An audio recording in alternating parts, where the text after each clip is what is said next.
Hello friends, இது உங்கள் green தமிழா. இனி நம்ம மூவி ரிவ்யூல அபர்கம் மூசிலர் படத்தோட ரிவ்யூ தான் பார்க்க போறோம். இந்த படத்தோட ரிவ்யூ கொடுத்த மாதிரி நம்ம சேனலை சப்ஸ்கிரைப் பண்ணி உங்க ஃப்ரெண்ட்ஸ் சப்போர்ட் பண்ணுங்க. அபர்கம் மூசிலர் 2024ல அமேசான் பிரைம்ல தமிழ் டப்புல வெளிவந்த ஒரு action crime suspense thriller movie. இந்த படத்தை டைரக்ட் பண்ணிருக்காங்க ஜெயராம், மம்முட்டி மற்றும் பல இந்த படத்தை நடிச்சிருக்காங்க. இப்போ இந்த படத்தோட கதையை பார்த்தலாம். படத்தோட ஹீரோ ஜெயராம் ஒரு ஏசிபி இன்ஸ்பெக்டர் போலீஸ் ஆபீசரா இருப்பாரு. இவருடைய குழந்தைகள் அப்படி ஜாலியான ஒரு லைஃப் வந்து வாழ்ந்துட்டு இருப்பாரு. இவர் எப்பவும் போல ஒரு கேஸ் வந்து அட்டன் பண்ணிட்டு அப்படி வீட்டுக்கு வருவாரு. பார்த்தாங்க இவருடைய ஒய்ஃப் குழந்தைகள் காணாம போயிடுவாங்க. அதுல இருந்து 3 வருஷம் தேடுவாரு, தேடிட்டு இருப்பாரு, கிடைக்கவே மாட்டாங்க. இதனால ரொம்ப அப்செட் ஆயிடுவாரு. ரொம்ப அப்படி இப்படின்ட்டு அப்படியே ரொம்ப சோகமா இருப்பாரு.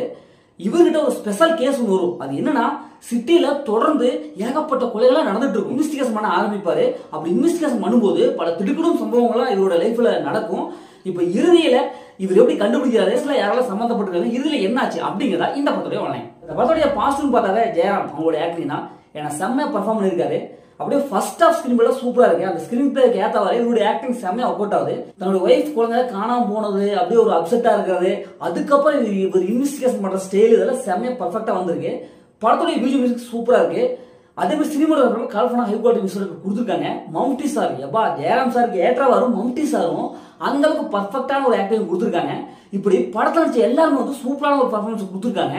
படம் பார்க்கறதுக்கு ஃபர்ஸ்ட் ஹாஃப்லாம் அந்த இன்வெஸ்டிகேஷன் அந்த சீன்ஸ் எல்லாம் வரும்போது அப்படியே சீட்டோட நுனியில உட்கார வைக்கிறாங்க. ஏன்னா அந்த அளவுக்கு நம்மள அப்படியே ஒரு காரோட அப்படியே வாட்ச் பண்ற மாதிரி நம்மள அப்படியே கொண்டு போறாங்க. ஃபர்ஸ்ட் ஹாஃப் ஃபுல்லாவும் ஸ்கிரீன் பிளே செம்மையா இருக்கு. ஏன்னா அந்த சஸ்பென்ஸ் த்ரில்லர் அப்படின்ட்டு செம்மையா மெயின்டைன் பண்ணிருக்காங்க.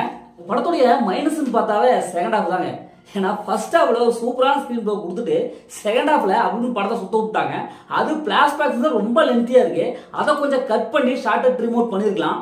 ஆனா அந்த பிளாஷ்பேக்ஸ் எல்லாம் பார்க்கும்போது என்னடா இதே படம் எப்படியாப்பட்ட படம் இப்படி போயிட்டு இருக்கு அப்படின்னு தான் தோணுது.